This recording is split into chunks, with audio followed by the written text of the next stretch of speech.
Living and ranching along the Rocky Mountain front means living with bears. It is frequently a challenge. Livestock losses are common. Residents and visitors must take precautions. Living alongside an aggressive predator isn't easy.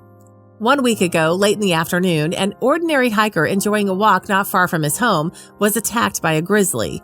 The unidentified hiker meant no harm. The sow grizzly was just protecting its cubs. The encounter ended badly for both of them. An in-depth story of the grizzly attack can be found on the Great Falls Tribune website at www.greatfallstribune.com. And that's where the story could have ended. An innocent man injured, one adult bear killed, and its 3 orphan cubs lost. But for the kind actions of a Dupire ranching family. Mike and Katie Briggs have been managing cattle along the upper reaches of Dupire Creek for nearly a decade. We're right up against the mountains along one of the main drainages where the bears come up and down, Katie Briggs said of their life with the bears on the Rocky Mountain front. We have positive interactions where we get to see the non-problem bears and some negative interactions as well. Like all of their neighbors, the Briggs and their 4 children knew of the April 8 bear attack and that 2 or more grizzly cubs had been orphaned. 2 days later, they became an intimate part of the tale. We heard that there had been cubs, and my husband had heard the helicopter fly in, Briggs said of the bear attack. She and Mike were returning home on a Friday afternoon, driving west up Dupire Creek Road, following a trip into Valure to run some errands. That's when they spotted the 3 bear cubs. When we first saw them, they were literally in the ditch right next to the road, Katie said. They were working their way up onto the road, at which point I'm guessing they would have crossed and gone down into the creek bottom. When we pulled up, then they stopped. Montana Fish and Wildlife biologists had been looking for the cubs from the time their mother was euthanized 2 days previously. Mike Briggs called them as soon as their truck had ground to a stop. At that point, other cars were driving up and down, seeing them and starting to videotape and take pictures, Katie Briggs said. Eventually, the cubs got scared and started heading back up the hill. At that point, we decided we better keep them close or we might lose them again. Another rancher might have left the cubs to decide their own uncertain future.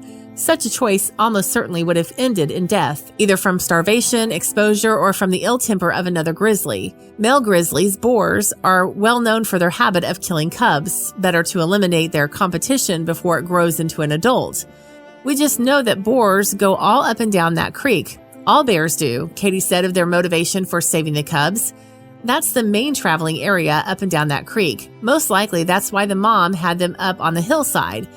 Our fear is that they would just get down there in that creek and either get killed by another bear, starve to death, or with a big storm coming in, it just probably wasn't going to be a very good scenario for them. The Briggs family drove the barrel of bears back to their home 9 miles down the road. A few minutes later, FWP biologists met with them to pick up the orphan cubs. By that time, their kids had already named them, Curly, Mo, and Larry, after the 3 Stooges. Also, if you've not done so already, please subscribe to our channel and click that notification bell to get inspired by these animal stories every day. Now, back to the story. I have teenage kids and a 20-year-old daughter, Katie said with amusement in her voice. Of course they were named. The lone female cub seemed to be the feistiest. She was the one who just kind of dominated over the 2 males, Katie observed. FWP staff assumed control of the 3 cubs, which were transported then to a wildlife center Saturday morning. The cubs are still only nursing, and the wildlife center staff immediately made a specialized formula for the bears. An FWP news release states, FWP is working with U.S. Fish and Wildlife Service to find permanent placement for the cubs at an accredited Association of Zoos and Aquariums, AZA Zoo or facility. Grizzly bear cubs cannot be released back into the wild, the FWP release noted. These cubs will be frequently handled for bottle feeding and will quickly habituate to humans. This would pose a significant human safety risk and drastically lowers their ultimate success in the wild. It may seem unusual to those who don't know the West that a ranching family who has experienced firsthand how damaging a grown grizzly can be would be willing to save 3 cubs and genuinely hope the best for their futures. Life is never as simple as the slogans would lead you to believe. We are ranchers, but we're also conservationists, Katie Briggs said. Most ranchers are. We love to see bears. We also have a healthy respect for them. We don't ever want to see bears, she added. We're just of the mind that they need to be managed in a way that they're not competing with themselves for food and things like that to where they start to become problems.